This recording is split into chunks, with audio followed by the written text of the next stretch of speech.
पूर्णमिदं पूर्णात् पूर्णमुदच्यते पूर्णस्य पूर्णमादाय पूर्णमेवावशिष्यते। ओम शांति शांति शांति। এরপরে যদি আপনাদের বিশেষ কারো কোনো বিষয়ে জিজ্ঞাসা থাকে আমাকে জিজ্ঞাসা করতে পারেন, সেই বিষয়ে আমি আপনাদের সামনে আলোচনা করব।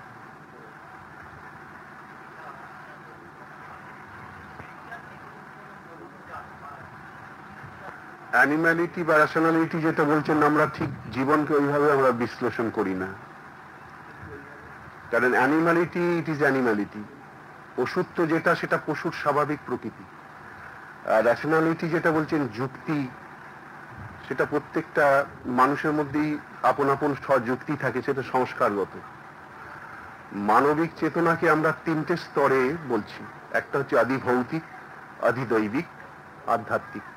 এই তিনটে স্তরে রয়েছে মানুষের চেতনা, যেটাকে শাস্ত্রে বলা হয় তাম, তম, রজ এবং সত্য।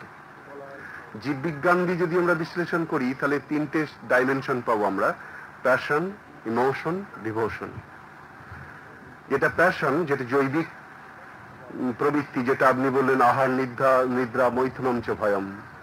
এই আহার নিদ্রা মৈথুন এবং ভয় এটা জীবনচক্রের জৈবিক প্রবৃত্তি, এটা প্রত্যেক জীবে দেখা যায়। সেই অর্থে মানুষেরও এটা আছে। এই জন্য মানুষকে অ্যানিমেলিটি বলা যাবে না, মানুষকে পশু বলা এটা মানুষের অপমান এবং পশুর অপমান।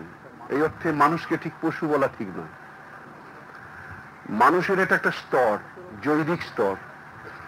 এটা সচরাচর আমরা দেখি বেশিরভাগ মানুষ এই স্তরে রয়েছে। এটাকে শাস্ত্রের তম অবস্থা বলা হয়েছে। শরীর প্রধান, দেহ প্রধান বা প্রবৃত্তি প্রধান মানুষরা, এটা প্যাশনিক ডাইমেনশন। দ্বিতীয় স্তরে রয়েছে রজ প্রবৃত্তিযুক্ত মানুষ, যারা আমি যেটাকে বললাম emotional, the emotional field of life, ভাব জগৎ বা মনোজগৎ। এখানে তার রয়েছে একটা রেশনালিস্ট ফ্যাকাল্টি রয়েছে, যেটা যুক্তি, কিন্তু অন্তঃসার শূন্য যুক্তি, কিন্তু যুক্তি নয়, তর্ক সৃষ্টি করে। এই অর্থে যুক্তি গ্রহণীয় যদি বিবেকাশ্রিত যুক্তি হয়। এখানে প্রশ্ন আসছে বিবেকের। বিবেক শব্দটা সম্পূর্ণ ভারতীয় শব্দ। রেশনালিজম শব্দটা হচ্ছে যেমন তর্ক বা তর্কবিদ্যা। এই অর্থে তর্ক সপক্ষ সমর্থন করে এবং তর্কের মূলে অনেক সময় দেখা যায় অন্তঃসার শূন্য। তর্ক অহং প্রতিষ্ঠান নিমিত্তে তর্ক হয়। এই অর্থে তর্কের পিছনে কোনো কোয়েস্ট বা অনুসন্ধান থাকে না। তর্ক কেবল স্বমত প্রতিষ্ঠার জন্য তর্কের আশ্রয় নেওয়া হয়। এই অর্থে ভারতীয় দর্শন বিদ্যাতে তর্কশাস্ত্রকে খুব একটা প্রাধান্য দেওয়া হয়নি, কারণ তর্ক স্বমতকে প্রতিষ্ঠার জন্য তর্কে অবতীর্ণ হয়। এখানে প্রশ্ন আসছে, তাহলে মানুষ কি বিচার বিবেচনা ত্যাগ করবে? না। মানুষ যেহেতু মানুষ চিন্তাশীল, মানুষ ভাবপ্রবণ, চিন্তাপ্রবণ, এবং মানুষের স্ববৈশিষ্ট্য রয়েছে তার বিবেক। এইভাবে প্রত্যেকটা মানুষের মধ্যে বিবেক আছে। কারোর মধ্যে হয়তো প্রসুপ্ত আছে, কারোর মধ্যে জাগ্রত আছে।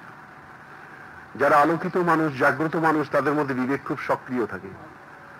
আর যারা স্বার্থান্বেষী মানুষ, তাদের মধ্যে বিবেক রয়েছে কিন্তু প্রসুপ্ত রয়েছে। উপমা দিয়ে বলা যায় যেমন তলোয়ার আর তলোয়ারের খাপ। বুদ্ধি এখানে হচ্ছে যেমন হচ্ছে তলোয়ারের খাপ, আর তলোয়ারটি হচ্ছে যেন এখানে বিবেক। যেমন তলোয়ারের খাপের মধ্যে তলোয়ার আছে, কিন্তু তলোয়ারের খাপ থেকে তলোয়ার উন্মোচন না করা পর্যন্ত তলোয়ারের কার্যকারিতা বোঝা যায় না। এইরূপ প্রত্যেকটা মানুষের বুদ্ধিবৃত্তির অন্তঃসত্ত্বাতে বিবেক রয়েছে, কিন্তু বেশিরভাগ মানুষ এই বিবেকের, কিন্তু বেশিরভাগ মানুষের মধ্যে বিবেকের কার্য নেই। এই জন্য ঋষিরা বলেছিলেন উত্তিষ্ঠিত জাগ্রতম প্রাপ্য বরান নিবধত। এখানে ওঠা বা জাগা শব্দটা হচ্ছে এখানে বিবেকের জাগরণ। যে মানুষের মধ্যে বিবেক জাগ্রত রয়েছে তার মধ্যে বিবেচনা শক্তি কাজ করে। আর বিবেচনা বা বিবেক বা বিবেচনা এটা মানুষের সক্রিয় বৈশিষ্ট্য, যেটা পাশবিক স্তরে নেই। পাশবিক স্তরে বুদ্ধিবৃত্তি কাজ করছে এবং পাশবিক স্তরে তার প্রবৃত্তি কাজ করছে এবং তার বুদ্ধিবৃত্তি কাজ করছে। কারণ বাঁচা এবং বৃদ্ধি এটা প্রত্যেকটা জীবের বৈশিষ্ট্য, কারণ সে বাঁচতে চায় এবং বাড়তে চায়। লিভিং অ্যান্ড গ্রোথ বলা হয় আপনার জিওলজিতে, জীববিজ্ঞানে। কিন্তু তার সঙ্গে আরেকটা শব্দ আছে, বাঁচা, বৃদ্ধি এবং বিকাশ। এই বিকাশটা কিন্তু বিবেকের ধর্ম, যেটা পাশবিক স্তরে নেই, যেটা মানবিক স্তরে আমরা পাচ্ছি এটাকে। এই অর্থে আদি ভৌতিক, আদি দৈবিক, আধ্যাত্মিক, এই তিনটে স্তর রয়েছে বাবা, যেটা আমি বললাম প্যাশন, ইমোশন অ্যান্ড ডিভোশন। সহজ ভাষায় বলতে গেলে তমপ্রধান মানুষ, রজপ্রধান মানুষ এবং সত্যপ্রধান মানুষ। মানুষের জাত হয় না, সমাজ তৈরি করেছে মানুষের জাত। ভগবানের সৃষ্টিতে মানুষের কোনো জাত নেই। মানুষ একটা প্রজাতি, তার মধ্যে নারী এবং পুরুষ। এবার গুণ এবং কর্ম এবং প্রকৃতি অনুসারে এই মানুষই কয়েক রকমের স্বভাব বিশিষ্ট হয়। যেমন সত্যপ্রধান মানুষ, রজপ্রধান মানুষ, তমপ্রধান মানুষ। এই সত্যপ্রধান মানুষরা বিবেক প্রধান হয়, এরা বিবেক প্রধান হয়, এরা সবসময় বিবেককে অবলম্বন করেই চলে। করাপশন এদের দ্বারা হয় না সহজে, কারণ বিবেক এদের সবসময় সদা জাগ্রত থাকে। দ্বিতীয় স্তর রজপ্রধান মানুষরা খুব ভোগ প্রধান হয়,